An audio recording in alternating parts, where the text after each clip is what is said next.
राधे कृष्णा आप सभी को। पापांकुशा एकादशी व्रत कथा।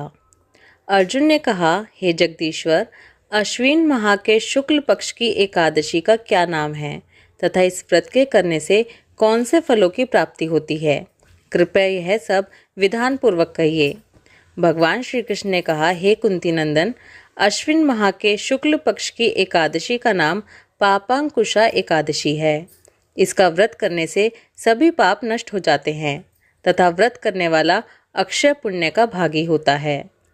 इस एकादशी के दिन इच्छित फल की प्राप्ति के लिए भगवान विष्णु का पूजन करना चाहिए।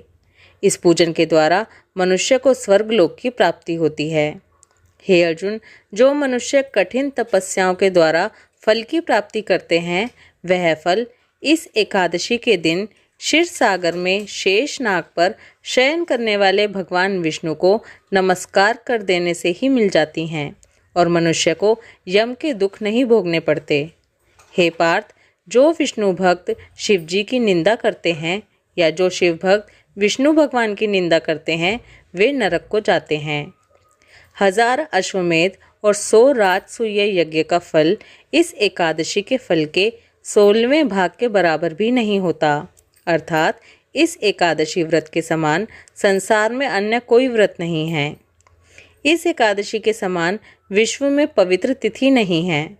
जो मनुष्य एकादशी व्रत नहीं करते हैं, वे सदा पापों से घिरे ही रहते हैं। जो मनुष्य किसी कारणवश केवल इस एकादशी का भी उपवास करता है, तो उसे यम के दर्शन नहीं होते।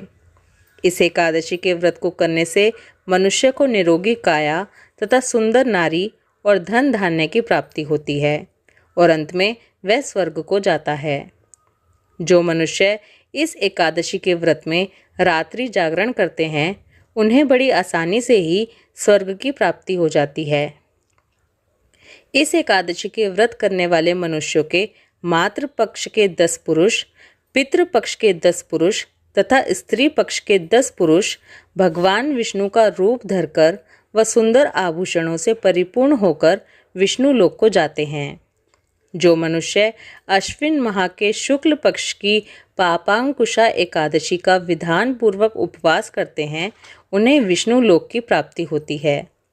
जो मनुष्य एकादशी के दिन भूमि, गौ, अन्न, जल, खड़ाऊं, वस्त्र, छत्र आदि का दान करते हैं, उन्हें यम के दर्शन नहीं होते।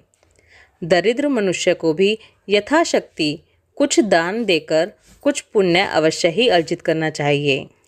जो मनुष्य तालाब, बगीचा, धर्मशाला, प्याऊ आदि बनवाते हैं, उन्हें नरक के कष्ट नहीं भोगने पड़ते। वह मनुष्य इस लोक में निरोगी, दीर्घायु वाले, पुत्र तथा धन धान्य से परिपूर्ण होकर सुख भोगते हैं तथा अंत में स्वर्गलोक को जाते हैं। भगवान श्री हरि की कृपा से उनकी दुर्गति नहीं होती। मनुष्य को पापों से बचने का दृढ़ संकल्प करना चाहिए। यूँ तो भगवान विष्णु का ध्यान स्मरण किसी भी रूप में सुखदायक और पापनाशक है, परंतु एकादशी के दिन प्रभु का स्मरण कीर्तन सभी क्लेशों व पापों का शमन कर देता है। अब तुम्हें इस एकादशी व्रत की एक कथा सुनाता हूँ, ध्यान पूर्वक श्रवण करो। प्राचीन समय में विंध्य पर्वत पर क्रोधन नामक एक बहेलिया रहता था। वह बड़ा ही क्रूर था। उसका सारा जीवन हिंसा, लूटपाट, मद्यपान और गलत संगति पाप कर्मों में ही बीता। जब उसका अंतिम समय आया, तब यमराज के दूत बहेलिये को लेने आए और यमदूत ने बहेलिये से कहा कि कल तुम्हारे जीवन का अंतिम दिन है, हम तुम्हें कल लेने आएंगे। यह बात सुनकर बहेलिया बहुत भयभीत हो गया और महर्षि अंगिरा के आश्रम में पहुंचा और महर्षि अंगिरा के चरणों पर गिरकर प्रार्थना करने लगा कि हे ऋषिवर, मैंने जीवन भर पाप कर्म ही किए हैं। कृपा कर मुझे कोई ऐसा उपाय बताएं जिससे मेरे सारे पाप मिट जाएं और मोक्ष की प्राप्ति हो जाए।